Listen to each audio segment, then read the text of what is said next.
Historia de Simón Bolívar, el Libertador. Descendiente de una familia de origen vasco que se hallaba establecida en Venezuela desde fines del siglo XVI y ocupaba en la provincia una destacada posición económica y social, Simón Bolívar nació en la ciudad de Caracas el 24 de julio de 1783. Sus padres fueron el coronel don Juan Vicente Bolívar y Ponte y doña Concepción Palacios Blanco. Tenía 3 hermanos mayores que él, María Antonia, Juana y Juan Vicente, y hubo otra niña, María del Carmen, que murió al nacer. Antes de cumplir 3 años, Simón perdió a su padre, fallecido en enero de 1786. La educación de los niños corrió a cargo de la madre, mujer de fina sensibilidad, pero también capaz de administrar los cuantiosos bienes que poseía la familia. Además de la herencia paterna, Simón era titular de un rico mayorazgo, instituido para él en 1785 por el presbítero Juan Félix Jerez y Aristaguieta. En su ciudad natal transcurrieron sus primeros años, con ocasionales viajes a las haciendas que la familia poseía en los valles de Aragua. En 1792 falleció doña Concepción. María Antonia y Juana contrajeron matrimonio bien pronto, y los 2 varones de la familia, Juan Vicente y Simón, siguieron viviendo con el abuelo materno, don Feliciano Palacios, tutor de ambos. La casona de la familia daba al frente a la plazuela de San Jacinto, en pleno centro de la ciudad. Al morir el abuelo, Simón quedó al cuidado de su tío y tutor Carlos Palacios. En julio de 1795, cuando cumplía 12 años, sufrió una crisis muy propia de la primera adolescencia, huyó del lado de su tío, para acogerse a la casa de su hermana María Antonia y de su marido, hacia quienes sentía mayor afinidad afectiva. A consecuencia de estos hechos, que pronto se arreglaron favorablemente, Simón Bolívar pasó algunos meses como interno en la casa de don Simón Rodríguez, nacido también en Caracas, quien regentaba entonces la Escuela de Primeras Letras de la ciudad. Entre aquel genial pedagogo y reformador social y el niño Simón Bolívar, se estableció pronto una corriente de mutua comprensión y simpatía que duraría tanto como sus vidas. Rodríguez se marchó de Caracas en 1797. Antes y después de ser alumno suyo, tuvo Bolívar otros maestros en Caracas, entre los cuales se cita a Carrasco y a Vides, quienes le dieron lecciones de escritura y de aritmética, a Fray Jesús Nazareno Cidardia, al presbítero José Antonio Negrete, profesor de Historia y de Religión, y a Guillermo Pelgrón, preceptor de Latinidad. Recibió también lecciones particulares de Historia y de Geografía que le dio don Andrés Bello, quien atesoraba ya en su juventud el caudal de conocimientos que habría de conducirlo con el tiempo a ser el primer humanista de América. La vocación de Bolívar era el ejercicio de las armas. En enero de 1797, ingresó como cadete en el batallón de milicias de blancos de los Valles de Aragua, del cual había sido coronel años atrás su propio padre. No tenía aún 14 años cumplidos. En julio del año siguiente, cuando fue ascendido a subteniente, se anotaba en su hoja de servicios: valor, conocido, aplicación, sobresaliente. El adiestramiento práctico en los deberes militares lo combinaba Bolívar con el aprendizaje teórico de materias consideradas entonces la base de la formación castrense, las matemáticas, el dibujo topográfico, la física, etc., que aprendió en la academia establecida en la propia casa de Bolívar por el sabio capuchino Fray Francisco de Andújar desde mediados de 1798, y a la cual asistían también varios amigos de Simón. A comienzos de 1799, viajó a España. En Madrid, bajo la dirección de sus tíos Esteban y Pedro Palacios y la rectoría moral e intelectual del sabio Marqués de Ustariz, se entregó con pasión al estudio. Recibió allí la educación propia de un gentilhombre que se destinaba al mundo y al ejercicio de las armas, amplió sus conocimientos de historia, de literatura clásica y moderna, y de matemáticas, inició el estudio del francés, y aprendió también la esgrima y el baile, haciendo en todo rápidos progresos. La frecuentación de tertulias y salones pulió su espíritu, enriqueció su idioma y le dio mayor aplomo. En Madrid conoció a María Teresa Rodríguez del Toro y Alaiza, de quien se enamoró. A fines de 1800 pensaba en constituir un hogar, asegurarse descendencia y regresar a su país para atender al fomento de sus propiedades. Hubo un compás de espera. En la primavera de 1801 viajó a Bilbao, donde permaneció casi todo el resto del año. Hizo luego un breve recorrido por Francia que le condujo hasta París y Amiens. En mayo de 1802 estaba de nuevo en Madrid, donde contrajo matrimonio, el día 26, con María Teresa. Los jóvenes esposos viajaron a Venezuela, pero poco duró la felicidad de Simón. María Teresa murió en enero de 1803. El joven viudo regresó a Europa a fines de ese mismo año, pasó por Cádiz y Madrid y se estableció en París desde la primavera de 1804. En la capital del naciente imperio francés los placeres de una vida social, mundana, y los estímulos de orden intelectual comparten la atención de Bolívar, no menos que el espectáculo fascinante de una Europa en plena ebullición política. Frecuenta teatro, tertulias y salones, donde conoce a bellas mujeres, pero trata igualmente a sabios como Alejandro de Humboldt y Amado Bonpland, y asiste a las conferencias y a los cursos libres de estudios donde se divulgan los conocimientos y las teorías más recientes. En esta época de su vida se entrega con pasión a la lectura. Se ha encontrado de nuevo con Simón Rodríguez, cuyo saber y cuya experiencia hacen de él un extraordinario compañero de conversaciones, lecturas y viajes. Van juntos a Italia y cruzan a pie la Saboya. En Roma, un día de agosto de 1805, en el Monte Sacro, Bolívar jura en presencia de su maestro no dar descanso a su brazo ni reposo a su alma hasta que haya logrado libertar al mundo hispanoamericano de la tutela española. De nuevo se separan Bolívar y Rodríguez. El primero, poco más tarde, asciende al Vesubio en compañía del barón de Humboldt y de otros científicos. Bolívar regresa a París, en donde se afilia a una logia masónica. A fines de 1806, conocedor de los intentos realizados por el precursor Miranda en Venezuela, Bolívar considera que ha llegado el momento de volver a su patria. Se embarca en un buque neutral que toca en Charleston en enero de 1807, recorre una parte de los Estados Unidos y regresa a Venezuela a mediados del mismo año. Vive ahora como un joven aristócrata, atento al fomento de sus haciendas, y en 1808 sostiene un sonado pleito con Antonio Nicolás Briceño por los linderos de una de ellas, pero piensa siempre en el porvenir del país. En las reuniones que él y su hermano Juan Vicente celebran con sus amigos en la quinta de recreo que poseen en Caracas a orillas del río Guairé, se habla de literatura, pero también se hacen planes para la independencia de Venezuela. Llega el 19 de abril de 1810. La junta establecida ese día nombra a Bolívar, en compañía de Luis López Méndez y de Andrés Bello, comisionado ante el gobierno británico. Cumplida su misión, Bolívar regresa de Londres a fines del mismo año. En Inglaterra ha visto el funcionamiento práctico de las instituciones. En el seno de la Sociedad Patriótica de Caracas es uno de los más ardientes abogados de la independencia, que el Congreso proclama el 5 de julio de 1811. Bolívar se incorpora al ejército, y con el grado de coronel contribuye en 1811, bajo las órdenes de Miranda, al sometimiento de Valencia. En 1812, a pesar de grandes esfuerzos, no logra evitar que la plaza de Puerto Cabello, de la cual era comandante, caiga en poder de las fuerzas realistas por una traición. A mediados de 1812, el general Miranda capitula ante el jefe español Domingo de Monteverde.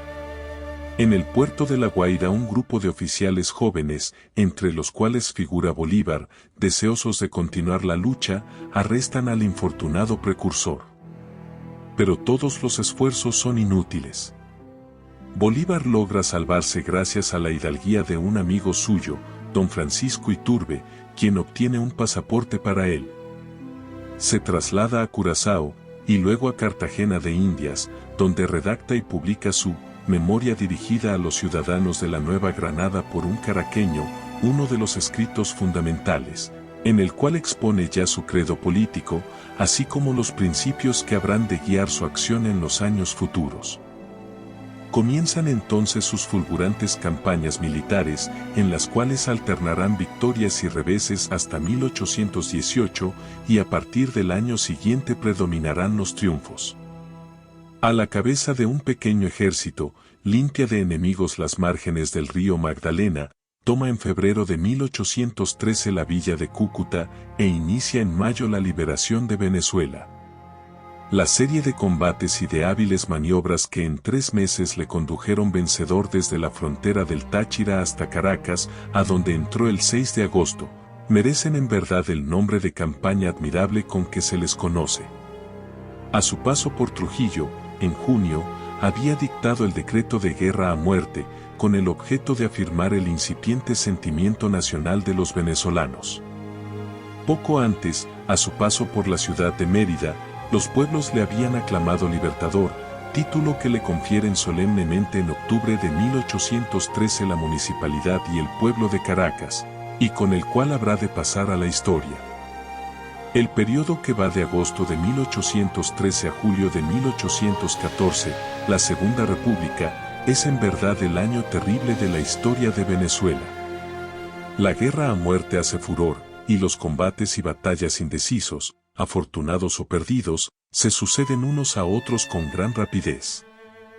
A pesar de victorias como la de Araure, la de Boca Chica, o la primera batalla de Carabobo, y de resistencias tan heroicas como la del campo atrincherado de San Mateo y de la ciudad de Valencia, tanto Bolívar como el general Santiago Mariño, quien había libertado antes el oriente del país, se ven obligados a ceder ante el número de los adversarios, cuyo principal caudillo es el realista José Tomás Báez. Este triunfa en la batalla de la Puerta, junio de 1814, y los patriotas se ven en la necesidad de evacuar la ciudad de Caracas. Se produce una gran emigración hacia el oriente del país. Allí, Bolívar y Mariño ven su autoridad desconocida por sus propios compañeros de armas. El Libertador halla de nuevo fraterno asilo en la Nueva Granada, donde interviene con varia suerte en las contiendas políticas internas y logra que la ciudad de Bogotá se incorpore a las Provincias Unidas. En mayo de 1815, hallándose frente a Cartagena, Bolívar abandona el mando para evitar el estallido de la guerra civil. Aislado en Jamaica desde mayo hasta diciembre de 1815, aguarda impaciente el momento de intervenir de nuevo en la lucha. Mientras tanto, medita acerca del destino de Hispanoamérica y redacta en septiembre la célebre Carta de Jamaica, donde abraza con penetrante comprensión y con visión profética el pasado, el presente y el porvenir del continente. Mientras que la derrota de Napoleón en Europa y la llegada a Venezuela de un poderoso ejército español que manda el general Pablo Morillo, infunden nuevos ánimos a los partidarios de la causa realista, Bolívar se traslada a la República de Haití en busca de recursos para continuar la lucha. El presidente de aquel estado, Alejandro Petión, se los proporciona con magnanimidad. Pronto sale de Los Cayos una expedición al mando de Bolívar, que llega en mayo de 1816 a la isla de Margarita y pasa poco después al continente. Carúpano es tomado por asalto, y ahí da Bolívar, el 2 de junio, un decreto que concede la libertad a los esclavos, el cual ratificará poco después. La expedición pasa luego al puerto de Ocumare de la Costa, en donde Bolívar se ve separado accidentalmente del grueso de sus fuerzas y debe embarcarse de nuevo.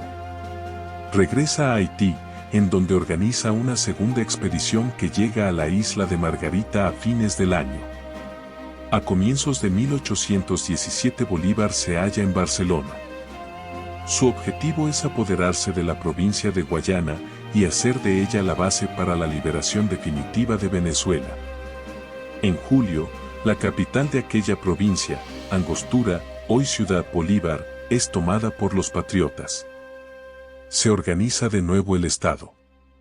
Bolívar crea el Consejo de Estado, el Consejo de Gobierno, el Consejo Superior de Guerra, la Alta Corte de Justicia, el Tribunal del Consulado, y se preocupa por establecer un periódico, que aparecerá en junio de 1818, el Correo de Orinoco.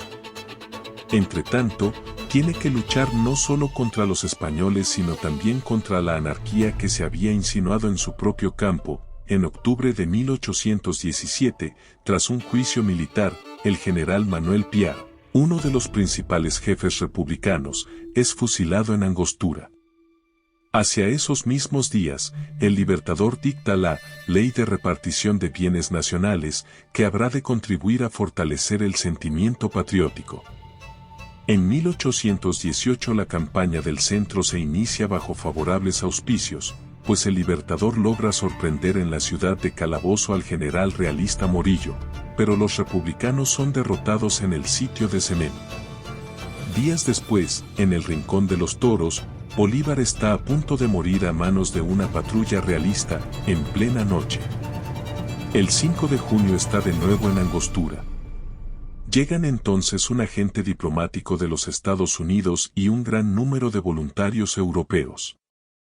El Segundo Congreso de Venezuela, convocado por Bolívar, se reúne en Angostura el 15 de febrero de 1819.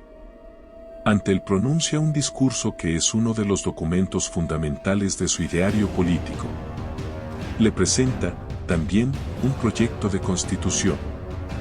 Poco después se emprende la campaña que habrá de libertar a la Nueva Granada. El ejército tramonta los Andes por el inhóspito páramo de Pisba, y tras los cruentos combates, en julio de 1819, de Gámeza y del Pantano de Vargas, obtiene un triunfo decisivo en la batalla de Boyacá, el 7 de agosto. Días después Bolívar entra en Bogotá. Dejando organizadas las provincias de la Nueva Granada bajo el mando del general Santander, el Libertador regresa a Angostura, donde el Congreso, a propuesta suya, expide la ley fundamental de la República de Colombia en diciembre de 1819. Este gran estado, creación del Libertador, comprendía las actuales repúblicas de Venezuela, Colombia, Ecuador y Panamá. A estos acontecimientos que habían fortalecido la causa republicana, vino a sumarse la revolución liberal que estalló en España en enero de 1820. La situación ha cambiado. En todas partes los ejércitos de la República obtienen ventajas. Cartagena es sitiada, Mérida y Trujillo libertadas. El nuevo gobierno español intenta llegar a un acuerdo pacífico con los patriotas. Los comisionados de ambas partes firman en Trujillo, en noviembre de 1820, un tratado de armisticio y otro de regularización de la guerra. El Libertador y el general Morillo se entrevistan en el pueblo de Santa Ana. Algunos meses después, expirado el armisticio, los ejércitos republicanos se ponen en marcha hacia Caracas. El 24 de junio de 1821, en la sabana de Carabobo, Bolívar da una batalla que decide definitivamente la independencia de Venezuela. Los restos del ejército realista se refugian en Puerto Cabello, que caerá en 1823. El Libertador entra triunfador en su ciudad natal en medio de la alegría de sus conciudadanos. Vuelve ahora la mirada hacia el Ecuador, dominado todavía por los españoles. Por Maracaibo se dirige a Cúcuta, en donde se haya reunido el Congreso, y de allí a Bogotá. En 1822 dos ejércitos patriotas tratan de libertar a Quito, Bolívar conduce el del norte, y el general Antonio José de Sucre el del sur partiendo de Guayaquil. La acción de Bomboná, dada por Bolívar en abril, quebranta la resistencia de los pastusos, mientras que la batalla de Pichincha, ganada por Sucre el 24 de mayo, liberta definitivamente al Ecuador, que queda integrado a la Gran República de Colombia. En Quito Bolívar conoce a Manuela Sáenz, el gran amor de los últimos años de su vida. El 11 de julio Bolívar se halla en Guayaquil, en donde desembarca el día 25 el general José de San Martín, procedente del Perú. Allí se abrazan y se entrevistan los dos ilustres capitanes de la independencia suramericana. Lo que conferenciaron en privado, consta en los documentos auténticos emanados de Bolívar y de su Secretaría General. El objetivo principal del general San Martín, que era negociar sobre el destino futuro de Guayaquil, no pudo realizarse, puesto que la provincia se había incorporado ya a la República de la Gran Colombia. A mediados de 1823 la situación político-militar del Perú se había deteriorado muchísimo. Llamado por el Congreso y por el pueblo de aquella nación, el Libertador se embarcó en Guayaquil el 7 de agosto y llegó a comienzos de septiembre al Callao. La anarquía reinaba entre los patriotas. Bolívar, facultado únicamente para dirigir las operaciones militares, se dedicó con tesón a reorganizar el ejército, dándole como núcleo central los cuerpos que le habían acompañado desde Guayaquil. En enero de 1824 Bolívar se hallaba enfermo de cuidado en Pativilca, en la costa del Perú, donde recibió la noticia de que la guarnición del Callao se había pasado a los realistas. Ante tantas dificultades, su indomable espíritu se manifestó en su exclamación famosa, triunfar. Lima cae en manos de los realistas, pero el Congreso del Perú, antes de disolverse, nombra a Bolívar dictador, como en la antigua República Romana, con facultades ilimitadas para salvar al país. Él acepta serenamente tan tremenda responsabilidad. Retirado a Trujillo, trabaja infatigablemente, su genio y su fe en el destino de América operan el milagro. Emprende la ofensiva, y el 7 de agosto de 1824, en Junín, derrota al ejército real del Perú. La campaña continúa, y mientras Bolívar entra en Lima y restablece el sitio del Callao, el general Sucre, en Ayacucho, pone el sello definitivo a la libertad americana el 9 de diciembre de 1824. 2 días antes, desde Lima, Bolívar había dirigido a los gobiernos de Hispanoamérica una invitación para enviar sus plenipotenciarios al Congreso que habría de reunirse en Panamá, el cual efectivamente se celebró en junio de 1826. Ha terminado la fase militar de la independencia. El 10 de febrero de 1825, ante el Congreso peruano reunido en Lima, Bolívar renuncia a los poderes ilimitados que le habían sido conferidos. 2 días más tarde aquel cuerpo decreta honores y recompensas al ejército y al Libertador, pero este no acepta el $1.000.000 que se le ofrecían particularmente. Sale luego de la capital para visitar a Arequipa, el Cusco y las provincias que entonces se llamaban del Alto Perú. Estas se constituyen en nación, y lo hacen bajo la égida del héroe, República Bolívar, se llamó la que hoy conocemos con el nombre de Bolivia. Para el nuevo Estado Bolívar redacta en 1826 un proyecto de constitución en el cual están expresadas sus ideas para la consolidación del orden y la independencia de los países recién emancipados. Entretanto, una revolución acaudillada por el general Páez, la Cociata, ha estallado en Venezuela contra el gobierno de Bogotá en abril de 1826. Bolívar regresa a Caracas y logra restablecer la paz a comienzos de 1827. Sin embargo, las fuerzas de disociación predominan sobre las tendencias aglutinadoras. Bolívar se distancia más y más, política y personalmente, del vicepresidente Santander, hasta que sobreviene la ruptura total. El 4 de julio de 1827 Bolívar sale por última vez de Caracas, se embarca en La Guaira, y por la vía de Cartagena llega a Bogotá. Allí, el 10 de septiembre, presta ante el Congreso juramento como presidente de la República. La Convención Nacional reunida en Ocaña en 1828 se disuelve sin que los diversos partidos hayan logrado ponerse de acuerdo. Bolívar, aclamado dictador, escapa en Bogotá, en septiembre de aquel año, a un atentado contra su vida. Poco después ha de ponerse en campaña para enfrentarse a las fuerzas del Perú que han penetrado en el Ecuador, en donde permanece durante casi todo el año de 1829. A pesar de estar enfermo y de sentirse cansado, lucha por salvar su obra. A comienzos de 1830 vuelve a Bogotá para instalar el Congreso Constituyente. Venezuela se agita de nuevo y se proclama Estado independiente. En la Nueva Granada la oposición crece y se fortalece. El Libertador, cada vez más enfermo, renuncia a la presidencia y emprende viaje hacia la costa. La noticia del asesinato de Sucre, que recibe en Cartagena, le afecta profundamente. Piensa marchar a Europa, pero la muerte le sorprende en San Pedro Alejandrino, una hacienda situada en las cercanías de Santa Marta, el 17 de diciembre de 1830.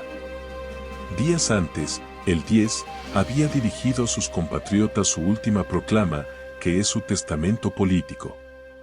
Sobresalió entre sus contemporáneos por sus talentos, su inteligencia, su voluntad y abnegación, cualidades que puso íntegramente al servicio de una grande y noble empresa, la de libertar y organizar para la vida civil a muchas naciones que hoy ven en él a un padre.